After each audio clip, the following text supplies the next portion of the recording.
Thank you. Thank you, Mark. Thanks for having me. So yeah, I'm a little bit different than probably what you're used to as far as who might come and present. As mentioned, my name's Jared. I started Studio C back in 2010 with Matt Meese. I produce and I direct the show. And it's been a lot of fun. We're now into our 7th season. We just released our 2nd episode last night of 20 episodes. So today I thought I'd talk about something hopefully that can relate in a long way. We'll get there. How to gain 500 million views from zero. So right now, Studio C on YouTube alone has about 620 million views. I don't know off the top of my head how many minutes consumed, but it's like stupid amount of views, like to the point that you probably like get a little depressed about society, how much time we're spending on just YouTube.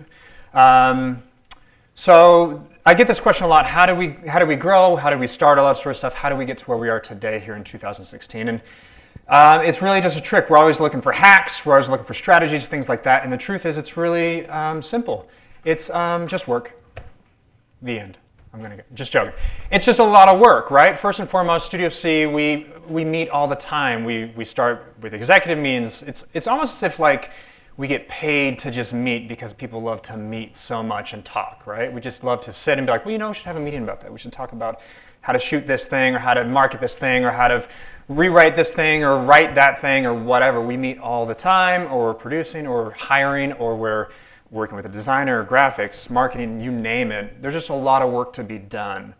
But we didn't go into this looking for a job with Studio C. We actually started because we had a purpose with what we were doing. Our work is driven by purpose. We actually started the show because we saw a need that there isn't comedy that I can sit down and watch with my mom and my dad. Back in the day, I grew up loving TGIF. I don't know if you guys, hopefully, I don't think I date too many people too much. TGIF, like Full House was like my jam, man. Full House was the thing. Like we'd sit down and we'd watch TGIF, we'd have pizza, like that was it. In the morning, we'd watch TMNT, whatever. But I couldn't do that, and I saw going forward, I wasn't gonna have the opportunity to do that with my kids. There was no TGIF, and ABC Family, although it was trying to fill the void at the time, isn't really going to fill that void for me and my needs of my family, of what I'm trying to do. So when Matt and I started, well, actually a little bit of the history, we started meeting in 2010. 2010, he came to me and said, I've got a talented group of people who can write and perform sketch comedy. I was working at UVU Television, the network at that time, and he said, great. What do you think about doing a show, like a sketch comedy show? I said, sure, let's talk to the network. Let's just tell them, so hey, we've never done this before, never produced a show like this. We've got talent, but they've never been on TV before. And what do you think about comedy on BOE TV? That sounds like cool, right? Never done before, right? And so everyone just gets immediately panic attack. This can't happen, not gonna happen, no way. So initiate, again, meeting number 1 of 500, right? Where people say, I don't know if this can happen. We have a lot of hurdles to cross. The epiphany that I had realized right then was to realize, look, BOE TV is the investor in this, and they have a lot to lose. The biggest thing that I've noticed for them and other people we work with is fear of failure and repercussions. That could be money, that could be image. For the network, it's image. They're really concerned about image and maintaining that image. And so I immediately think, how can I lower risk? So I say, great, why don't you just give us enough money that you're okay losing? Let's just pretend you lost it. How much money is that? That's how much this will cost. I said, okay. So I said, and you don't even have to air it. Let's just test it. Let's not even call it a pilot. So I could take out those risks for them. I said, lower the risk of money, lower the risk of fear of image or PR, whatever have you. Just give us that amount of money. So they say, okay, fine. You've instilled enough trust with us. We'll give you just like $200. It's like, man, we had like no money. So we go and we do the test, we pilot it out, and they say, great, here's just a couple more dollars and test out season 1. So it wasn't until October of 2012 that we actually had season 1 hit. They renewed us, they said it was good enough, so January 13 was a big milestone. We renewed season 2. We crossed 100,000 subscribers a little while later. Scott Sterling was released in November 2014, followed it up about 18 months later with Scott Sterling 2. And just recently here in June of 2016, we crossed 1 million subscribers on YouTube, which is a big milestone. It's a big mark in the YouTube world. So as you can see from genesis of ideation from 2010 till today, here we're in 2016, it's taken us a lot of work a lot of hand-holding from different times and different people rather, to get us to where we are now. How many of you, just by raising hands, how many of you have seen the Scott Sterling, the first one, the soccer one? And keep your hands up. How many of you, that was your first time seeing a Studio C video? So it took me 4 years to get your attention. 4 years. It's a lot of work for what we had to do. But the only reason why we did it wasn't because we wanted views. It wasn't to get, believe it or not, although we've crossed 500 million views, and soon here in the next about 18 months we'll cross 1 billion views. It's a big milestone, but we didn't enter the game thinking, our goal is to get 1 billion views, and then we can check that box and we can go home. Again, it goes down to purpose. We've always wanted to have a show or create a show that you and other people could sit and watch with your family, your kids, future kids, your parents, what have you. That was kind of always our purpose, right? And so even though it took me 4 years, and it'll take me maybe another 4 years to get people's attention with some other sketch and some other stupid thing that we do, we're willing to do it, right? So that's what leads us up to today. We're here in season 7, like I mentioned from the beginning.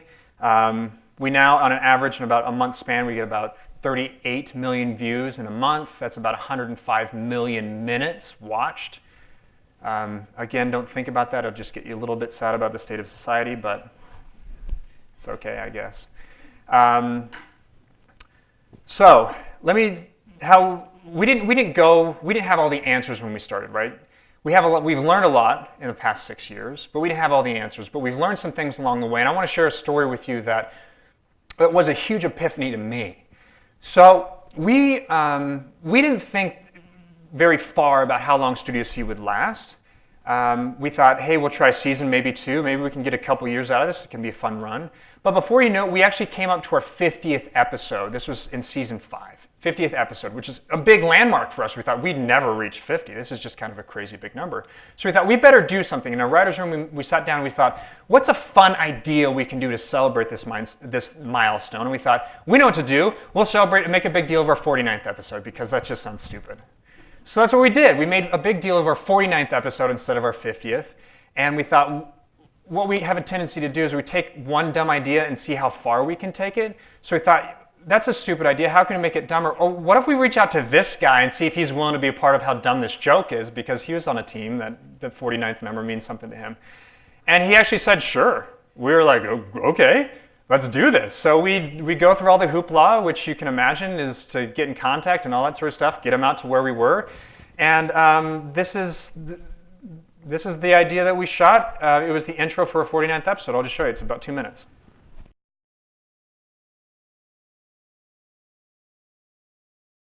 So, case in point, we do stupid things. That's really the point of this. This wasn't even a great sketch for us. It was fine. It was fun.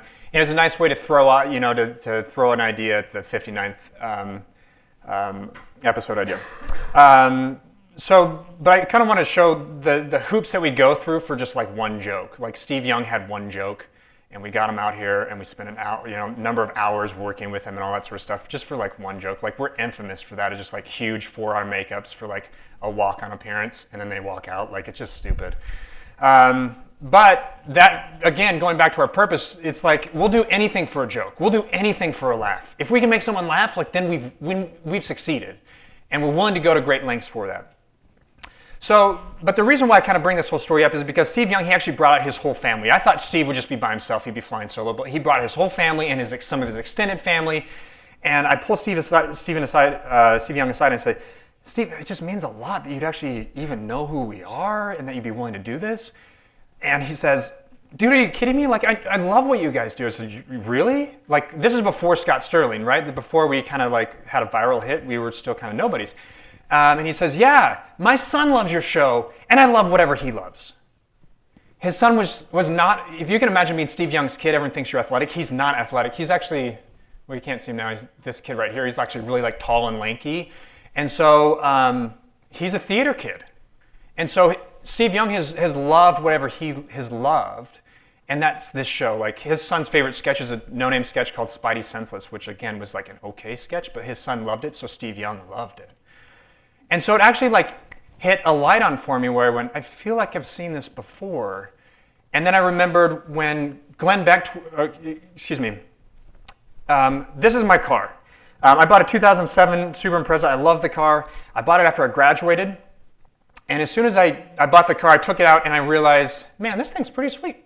It takes me where I want to go. And before you know it, actually, I started seeing that same car everywhere I went. And all of a sudden, I felt like a lemming. I didn't feel like I was quite the hipster, like unique fly or dove that I thought I was. I'm actually just one of the mold. And this whole idea called the Bader-Meinhof idea, that once you see one thing or hear one song, you hear it all the time, or you notice it way more frequently, but it's actually been there the whole time. That's what Steve Young did for me when he mentioned this idea of his son loving the show, so he loved the show. Glenn Beck, he tweets us one time, he says, "Me and my girl watching season opener of Studio C, best family sketch comedy show on TV." Oh, okay, there's another instance of that. The producer of The Lion, the Witch, and the Wardrobe, his name is Michael Flaherty. He did a panel for Variety magazine, and one question in Variety, they asked him, "Hey, so if you were to recommend one piece of media that you would tell people to watch, what would it be?" Bane Birthday Party from Studio C. What? This guy lives out in Boston, not affiliated with what we do.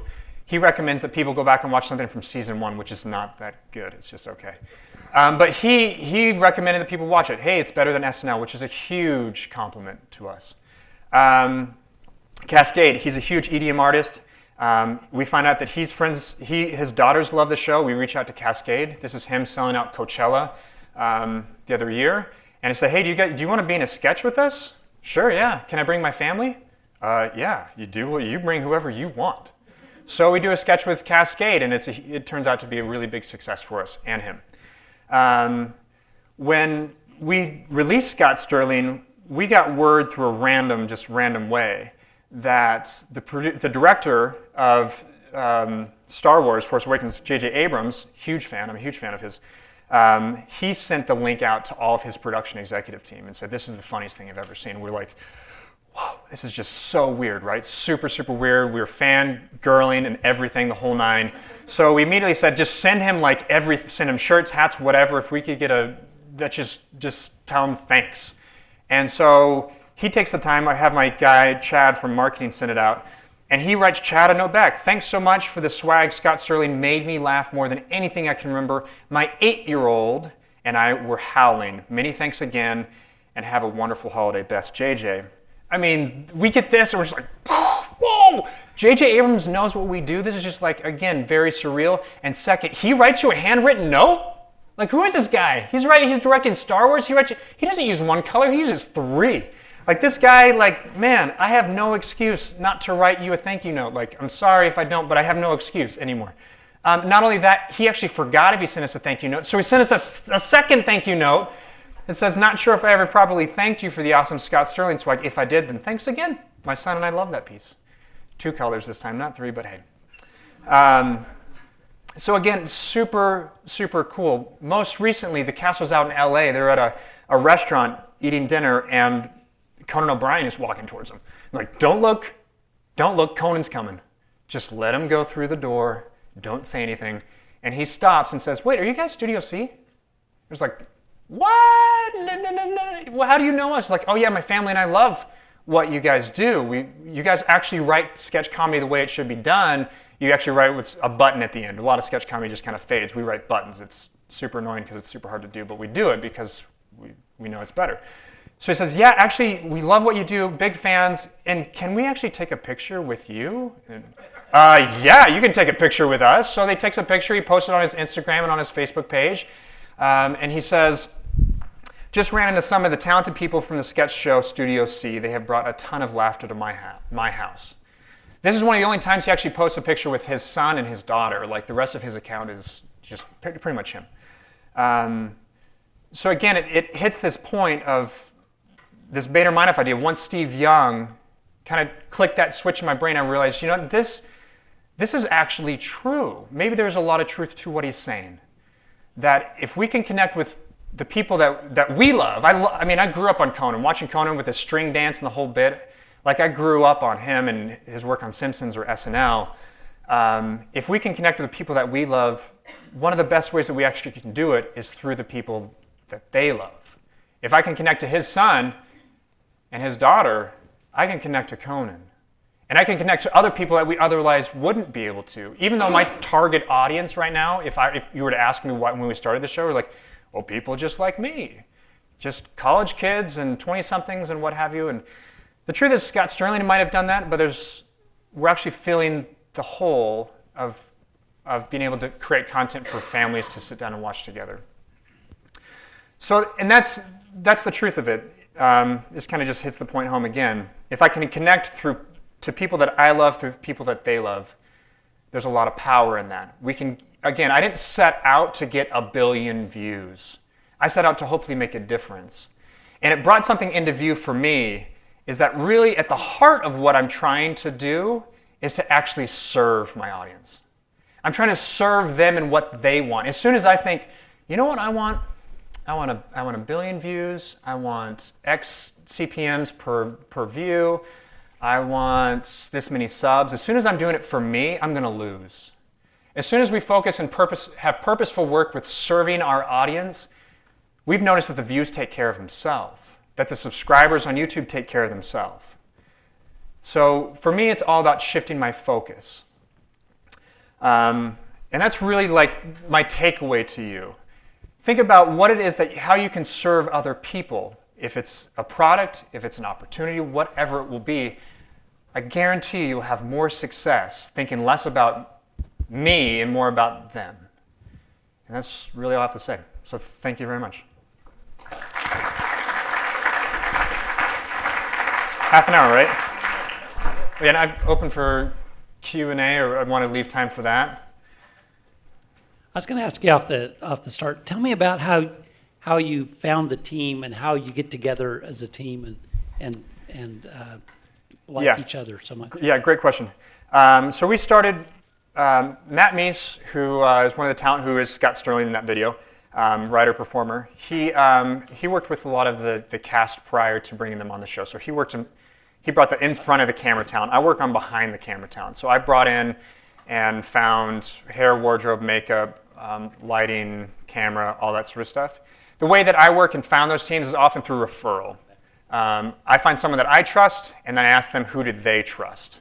And as soon as I do that, I found a lot of success because they know that it's now kind of their neck on the line a little bit too, where I said, wait, you told me that they were good. What's up? Why aren't they as good as you told me? I also looked knowing, because when we started Studio C, it's a unique show. It's a live studio production, is the majority of the show. And there's, as far as people experienced in that, is next to none around here. So I knew I'd be looking for a team that was both tenacious and interested with that challenge. So I'd interview all the people, the heads of my department, again, hair, wardrobe, makeup, all that sort of stuff. And I asked them, really, are you ready? Are you part of the purpose of what we're trying to do, which is make a difference in family comedy? And are you ready to make some mistakes? Because that's all we're going to do. Yeah. Also, tell me a little bit about ancillary products. So once you get going, the opportunity there for DVDs and shirts and all that. So absolutely. Our network, the BYU Television Network, works differently because they're a for nonprofit. They don't really do the same amount of level as a normal TV show would do, but we do some. One area is obviously monetizing both on YouTube. We do shirts, we do shirt campaigns. We do other products for like kids back to school supplies. We also do appearances at Comic-Cons, things like that. So there's a lot of opportunity. I've pushed a lot to try to get a tour because anywhere here in the Western US, both through all the way from Idaho down to Arizona over to California, there's opportunity to do live shows per ticket, but haven't yet. So do you have a separate team that manages the ancillary products? Or it kind of falls under my marketing team a little bit. But again, because it's not as strong of a focus as far as making money, our money in terms of the network is just eyeballs, which is an easy translation to money is because of, if you guys worked with both like social influencer marketing, that's really what Studio C has become. They just haven't decided to turn on the tap as heavily as they could. Okay, great. So up to you guys now. What questions you got? Yeah. I was just wondering, has any other TV stations approached you guys, offered you like slots on their TV stations, or try to get you guys out of, KBYU? Not full networks. but we've had interest in other things. Like we've got interest for film, we've got interest for like commercial work, especially here locally, which has been great. The tricky thing about TV stuff is just the amount of money, and they're kind of a little bit more protective when it comes to main networks. If you're not close to a coast, then they prefer those people. Have you seen any copycats? Ish. There's Maya and Marty had a show that kind of copied Scott Sterling with a tennis player instead, which is kind of interesting. They kept it in sports, but not a lot of rip-offs too much. Yeah. Yeah. So I imagine you have a digital marketing team. We do. Okay, so how were you introduced to them? Did you seek them out? Did they seek you out? Are they specifically for digital marketing, or is it compiled into your complete marketing? You go through the same people. Great question. It's through the same people, and they do both. So they're tasked with quite a bit. They do all of our YouTube, Instagram, stuff like that, Facebook. They're all in-house at the network. The network wants to keep marketing there. I think there'll be a point when they start outsourcing more. The main thing that we have outsourced is YouTube optimization. We go through a guy named Daryl Eves. We found him actually through a convention called VidCon, which is a big YouTube conference out in Anaheim. And he worked with people like Piano Guys, Lindsey Sterling back in the day, Devin Graham. He works with a lot of local YouTubers, and YouTube optimization works more with making sure it has the right tags, making sure that it's released at the right time. The whole strategy behind YouTube is pretty dense and has a lot of depth to it, so we rely on him quite a bit. Yeah. How many employees are actual BYU students? Each of my departments have a handful, like 2 to 3. So like my lighting team will have 3, makeup will have 1, wardrobe has 1. They offer more of like an internship level, if you will. And so I think there's probably like 20 to 25, not a ton. So the majority are out of college? Out of college, freelance typically. I have about 110 people that work on the show. Yep.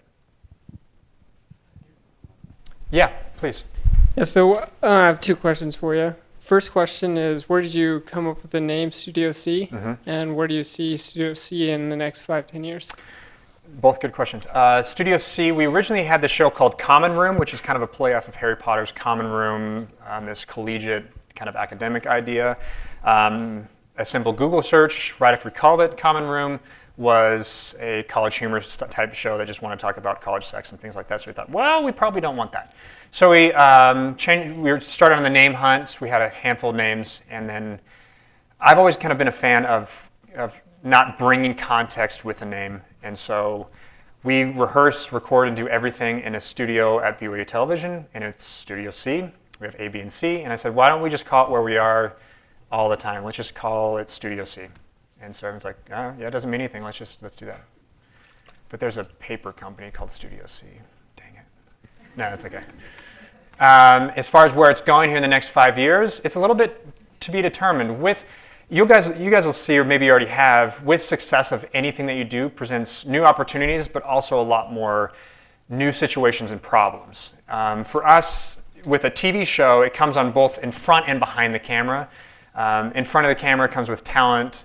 My talent's been really good, but at the same time, people have different expectations, saying, look, Scott Sterling 1 and 2 is big, man, and we've got a ton of views, we have 1 million subs. What about me? And you go, man, network, how do you feel about that idea? And there's a lot of growth in that front, and not that anyone's pulling the diva card easily like they could. I don't want to say it that way, but some legitimate concerns in that department, as well as behind the camera with my production team of figuring out how do we continue to grow within an academic structure overhead. And so we're trying to figure out, can we take that system out a little bit easier and have more fluidity with growth? And it's a strain. So we're literally like in the middle of that right now before we go into the next season. And so these are all problems that no one would have anticipated, and I'm sure we'll continue to have that as the seasons go if we're successful. So yeah, the shorter answer is 5 years mid, I don't know. We're either still going or we quit next season, I don't know. Yeah. So it definitely seems like you guys have built a really unique comedy on YouTube. Yeah. So my question is, for someone like anyone of us starting out with 0 views, Yep. like how many views or what do you have to get to actually like get a good cash inflow to become like a business, I guess? Through YouTube. Great question. The truth is it's not as simple as like this equals that. It's not, hey, once you cross 1,000 views, you're guaranteed to do this. Because on YouTube, it really depends on advertisers. And that's really how it works for almost any network. So if I can demonstrate greater value that I can present to a brand, let's call it Tide, right? If I can, Procter & Gamble or Tide or whoever, if I can present a greater value, meaning I can get to your audience that you want to reach, and I can make them do stuff, i.e. buy your product at a higher rate than other channels, then there'll be a bidding war for advertising on my channel. There's a lot of noise on YouTube as far as channels trying to compete for those same dollars. So you have to differentiate yourself and demonstrate that. And ways you do it both is within your views and your engagement, but also with reaching out to brands and selling them. So it's not always as simple as like this views to that. It's also the majority of where you can make more money on YouTube, if you will, is through brand deals. Saying, hey, look, I'll do a brand spot for you. It's basically I'll do a commercial in my way for my audience that's tailored for them in a way that is comfortable. And those range from anywhere from like, a couple $100 if on the low end upwards to like, there's people doing $1 million deals for like 3 minutes. Like we've done deals, like we've paid for some on other YouTubers. For a little example, they gave us a plug, long story. We were trying to push a video called The Hunger Games. We had these Hunger Game music video parodies.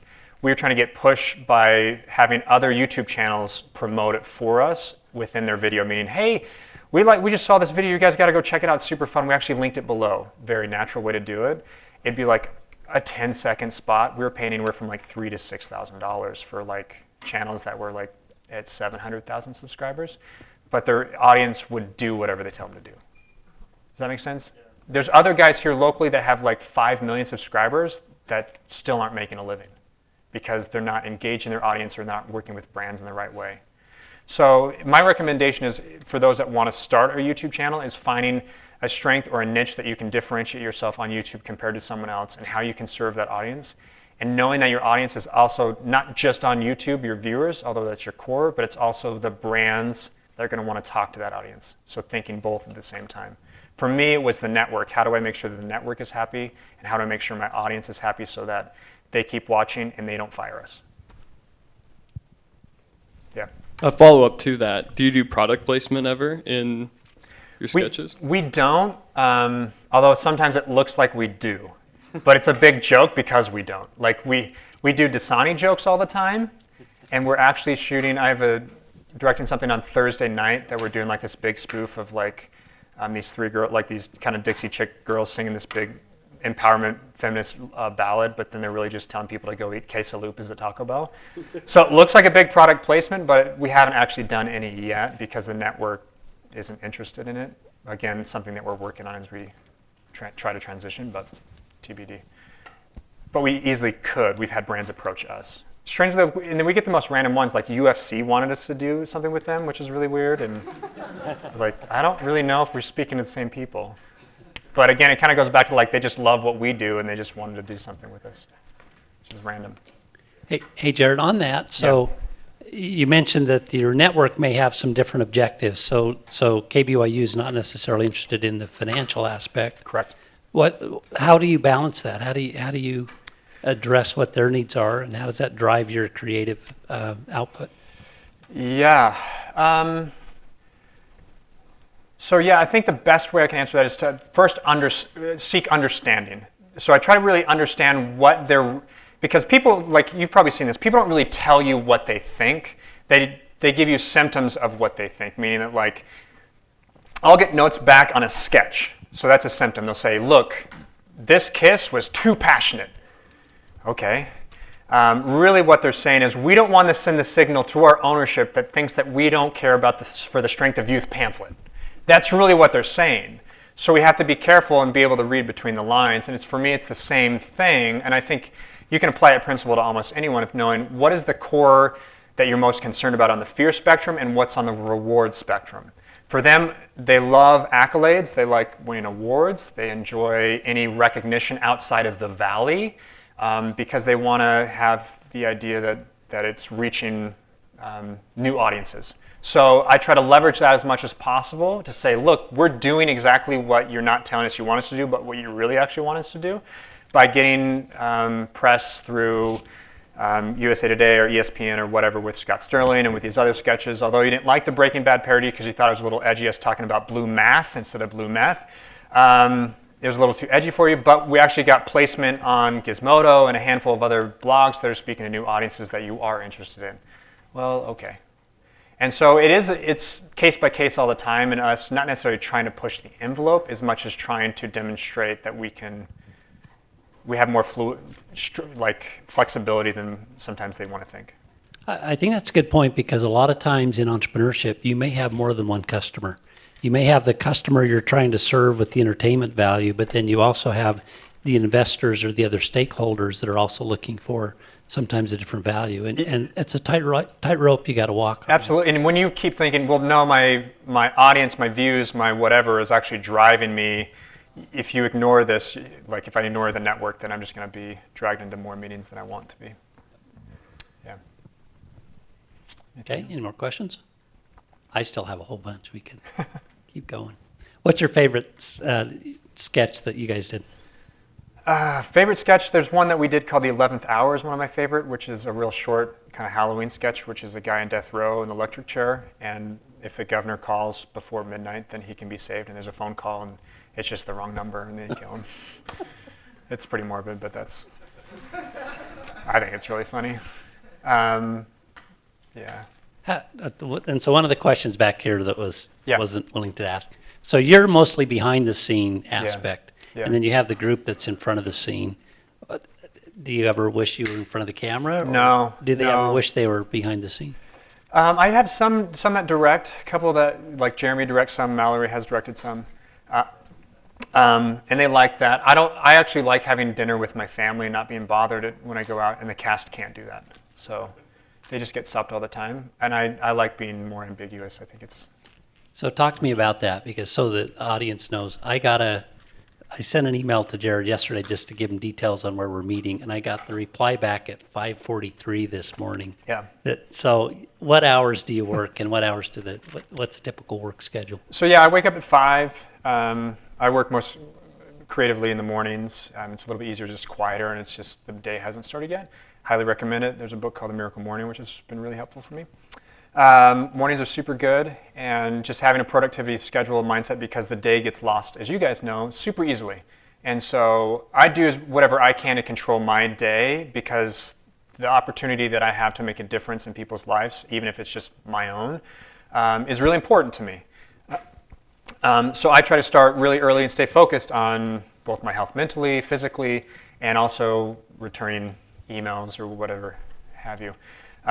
So yeah, I work from 5 all the way till typically about 6 at night, both in edits. Like a typical day-to-day, I'll go back, I've got about 2 hours of edit session to look through before they hit air and approvals. Then we're prepping for a sketch we'll be filming tomorrow up in Huntsville. So I'll drive up to Ogden tonight, stay the night, so I don't have to drive so much in the morning. We'll start shooting tomorrow morning at 7 a.m. We'll wrap about 7 p.m. And then we have a shoot Thursday night from 6 p.m. to 6 a.m. And then Friday I'll pretend to sleep and maybe watch a movie. And the season starts when and ends when? What is it? So yeah, season started October 3rd, and then we'll go all the way until we take a break, and then from December all the way until about February, and we'll pick up and end out in April. And what do you do in the off time? Is it Off times we're still writing because we shoot about 160 sketches a year. That means we write about 300 at least. So we're writing on average a sketch a day, and so when we're in production, we don't have the same amount of time to write, so we have to make up for that time in the off season. So we're writing. We do the numbers game. Like we highly believe that the best way to make you laugh is to write as much as we can and take the cream of the crop. And the more options we have, the better. If I just write something like, oh, this is totally gold, I don't really have anything to compare it to. And so the best way to do that, again, is to write and work and work and work and work. So where do you get the ideas? They just come. I don't know. We have a team of writers, about 12 of us, and they just come from anywhere, everyday life, things that, you know. Natalie wrote a sketch about standing in line too long at Target, and she basically, you take an idea and exaggerate it, you just kind of put it up on steroids a little bit and say, how far can you take this idea? How much life is in it? Then how do you screen them to decide which ones are the best? Another good question. We have a writer's room. Our process works that we pitch an idea, it gets approved, we write the script out, that either goes through edit process, kill process, or approved. If it's edited, then it gets assigned to who gets to edit that piece and a date when it gets brought back. And then from there, it either gets the same thing again as our last tweaks. We only try to bring a script back twice. After that, things just get cold and tired. So you have to have your own process, I think, in your own life of realizing like at what point to rehash or to burn. And so ours is kind of 2, and then we just burn it and we just move on. So that's kind of like in entrepreneurship, proceed, pivot, or fail fast. Yeah, exactly. So we try to do it really quick. We also give ourselves a limited amount of time to review stuff. We say you got 15 minutes. Beyond that, you're just wasting time because it's not. That's a note that the idea isn't as solid as it needs to be because there's too many questions. Yeah. Are your writers incentive based at all? Based on view, do you have incentives put in place for your writers and actors at all? Is it We just don't. salary or? It's just currently it's just flat salary. Cool. Yeah. But we're trying to shift to a pro forma basis of approved scripts and stuff like that. Do you also carry other ideas forward, like Scott Sterling? Yeah, reoccurring ideas. Yeah. Yeah, we do. We've had a number of reoccurrings. Our rule with reoccurrings is that they've got to top the last one. If you're not bringing anything new, then you're gonna if you were to see the second Scott Sterling, hopefully you guys liked it. Reddit liked it, which was a big test for us. If we weren't to bring anything new and they would be like, man, I wish the first one's better, like that's the worst thing we can possibly hear because that means we should have stopped. And so we always, especially with if we're to bring Scott Sterling back a third time, it's got to be super good. Otherwise, people are like, man, it's too bad. Wish you just left it at 2. So yeah, we do it, but it's also within constraints. What proportion would you say you're bringing forward? Oh, maybe 5 to 10%, somewhere in there. Pretty low, just because it's so hard. Our repeats don't typically do super great. So this question is kind of leaving the whole COC aspect. Yeah. Thank you. Leaving the whole COC aspect, I guess from what you've seen, from where you've gone, your successes and your failures, what's one advice you would give to a college student to have the most successful time in college? From what I've learned, what would be the most? That's a great question. I think it's 2 things. One, the first thing is just the idea of learning. Like, as mentioned earlier, I studied economics. I'm not using Stata a whole lot today, the stats program, and I'm not doing a lot of that. But what I loved about economics is that it taught me how to learn and how I learn. And so I've been able to use that to learn how to produce and how to direct, I feel like at a faster rate than that the show needed me to than otherwise. So learning how to learn has been really important for me, both what books I respond to, how to consume and apply information. The other thing related to that is also realizing who I am and what I want to do and be okay with that I'm not some perfect person. I'm by no means the best director or producer, nor is Studio C the best show, and I'm not going to lie about that. And I'm really okay with that. I'm okay that it's not the greatest. I'm very okay. Not that I'm settling, I'm still striving, but I'm not going to beat myself up and lose sleep over it. And I did that a lot in college. I did that a lot in college because you literally get grades. You get grades, and it's easy to apply that to yourself and your identity, as opposed to saying, well, I'm learning, I'm okay with me. And it's taken me, I'm still not there. But that's one takeaway probably from this show. We fail a whole lot, and you have to be okay with it. You have to be okay, reading the comment section on YouTube is No one's like, if you want to just decimate your ego, just upload something to YouTube and have people watch it, because everyone becomes a critic and knows exactly what you did wrong and what you should have done better. And the hardest thing is that when you read it, you sometimes go, there's some truth to that. That would have been funnier, or we did kind of slack off there. And having that relate home just makes you realize how much further I could go. But hey.